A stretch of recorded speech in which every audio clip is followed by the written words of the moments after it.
Grabe yung syndicated activities. Para tayong gobyerno ng sindikato. Wala. Pangalawa, grabe yung panunupil. Yes. Sa mga taong gusto Pang-api. magsabi ng katotohanan pero hindi makalabas or lumabas man ay babanatan ng babanatan. Pero alam mo, Kati, nagulat ako doon sa totoo lang.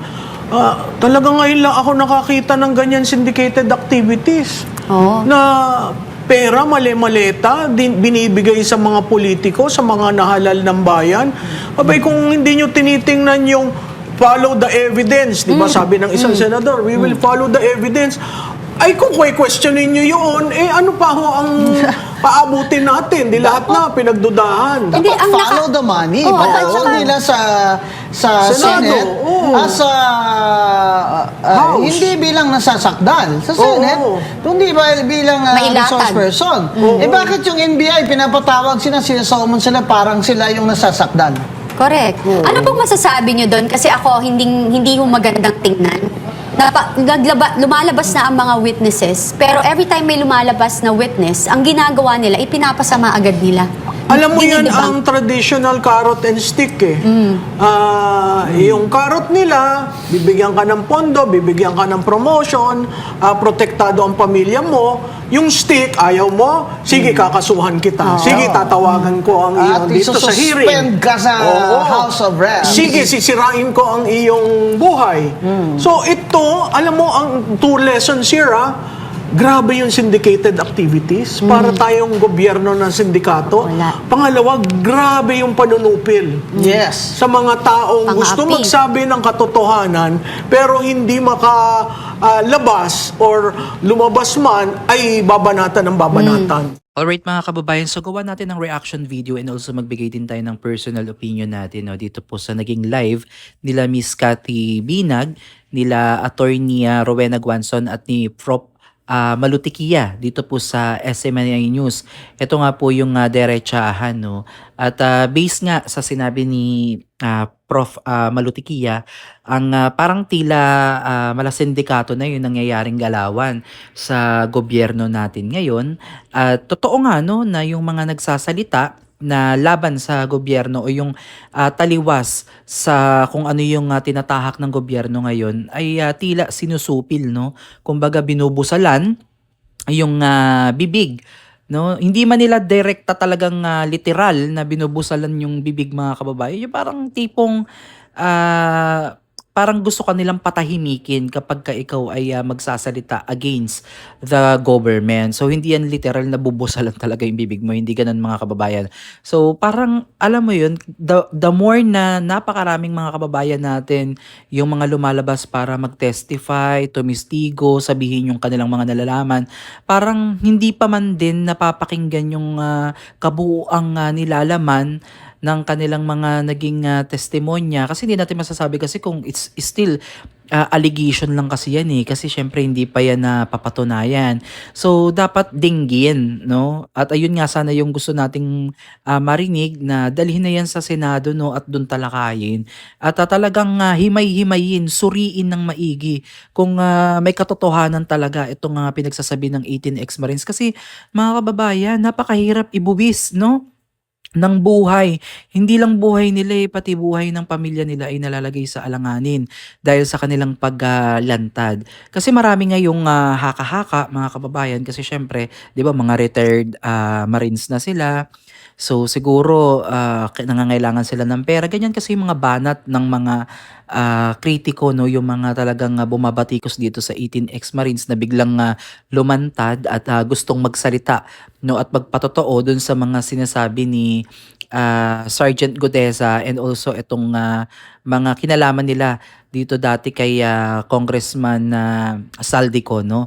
So ang dami nagsasabi na baka binayaran sila or bakit bigla silang lumantad sa oras ng pagdinig, no, ng confirmation charges po ni PRRD dun sa ICC. Parang saktong-sakto nga daw yung paglantad netong 18 ex-Marines, no, na dawit nga yung ICC nga dito, mga kababayan, dahil alam nyo na yan yung kay kwento nga nila tungkol kay Trillanes, no, na may kinalaman din dito, di umano sa mga panunuhol or ano bang term nila dito, yung parang yung pera, yung mali-maletang pera, no, na talagang involved dito sa malaking korupsyon na nangyari. So, still mga kababayan, yan yung pinagdedebatehan ngayon. Syempre, hati yung pananaw hati yung tao, no? May mga supporters, may mga hindi sumusuporta. So, once and for all sana mga kababayan, no, para maipakita talaga yung katotohanan. At kung may basehan ba talaga itong inilabas ng 18 ex-Marines na pahayag, ay dapat talaga 'di ba suriin, no? Hindi yung parang wala pa man din pero alam niyo yun, parang tinatanggal niyo na ng kredibilidad yung mga taong gustong mag-testify, gustong magsalita. So, 'di ba? Imagine ninyo yung mga kababayan, no, na sinasabi ng isang ngang senador, sabi nga ni Prof. Malu Tikia, na may isang senador, kilala niyo naman kung sino yun, na kung saan daw dadalhin ng ebidensya, doon daw sila. So, eto na yung mga ebidensya mga kababayan kasi kung lahat nga naman ng mga magte-testify, lahat ng gustong tumistigo, magsalita sa kanilang mga nalalaman, bibigyan agad ng maruming pag-iisip at hindi pakikinggan. Kumbaga ile-label mo na sila as fake news, as parang magde-destabilize ng gobyerno. So, mahirap mga kababayan na hindi mapapakinggan. So, why not no? Lahat ng lumalabas, no, bigyan ng pagkakataon para patunayan yung kanilang mga sinasalaysay, yung kanilang mga naging payag. Ngayon, kung makita natin na sila ay kamali o nagsisinungaling, then that's the time no na sila ay parusahan. Kasi itong mga tao na to willing no, willing i-risk yung kanilang buhay no para sa pinaniniwalaan nila. No, kaya dapat mapakinggan to kasi overdue na to mga kababayan. At itong mga nababalitaan natin na yung ICI na tapos na daw yung parang tapos na yung mandato nila. Parang gano'n, may mga nakita ko sa social media. Correct me if I'm wrong, kung totoo ba to, may katotohanan. Pero may mga nakikita kong ilan sa mga lumalabas sa social media na tapos na daw yung mandato ng ICI, tapos na yung, kumbaga tapos na yung trabaho nila. Paano natapos yung trabaho mga kababayan? Ni mastermind, walang napakulong dito sa maanumalyang paggamit ng flood control projects, no? At nakita natin yung mga nakakulong, yung mga hindi natin kilala.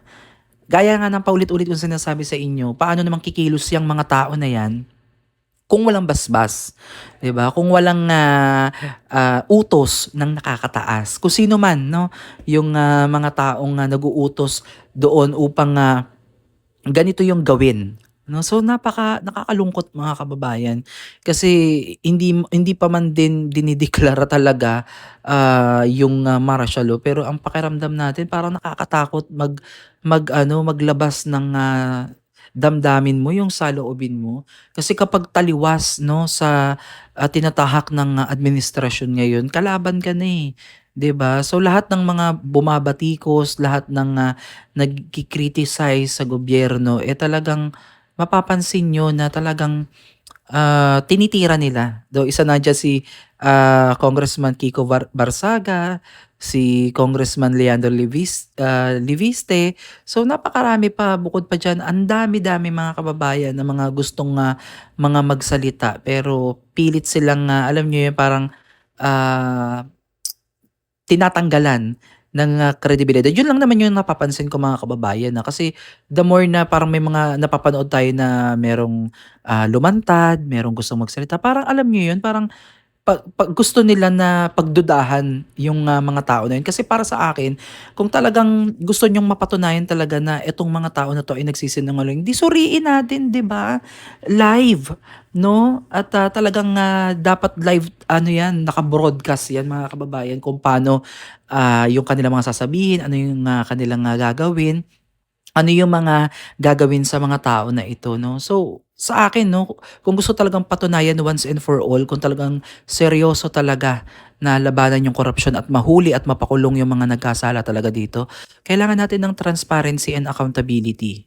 Yun talaga yung isa sa mga pinakamahalagang bagay dito. At lahat ng mga magte-testify, lahat ng titistigo, wala namang wala namang kawalayan kasi just in case na napatunayan na nagsisinungaling yan, edi ipakulong, 'di ba? Wala namang problema do'n mga kababayan, ang mahalaga do'n napakinggan natin yung, kanilang mga testamento at hayaan ang taong bayan 'no, hayaan ang, ebidensya kung saan dadalhin. Hayaan natin 'no, na yung, ebidensya mismo yung, magturo sa kung ano talaga yung, katotohanan sa likod ng, maanumalyang paggamit po sa pondo ng, bayan. Kasi grabe mga kababayan, parang nakakainsulto 'no.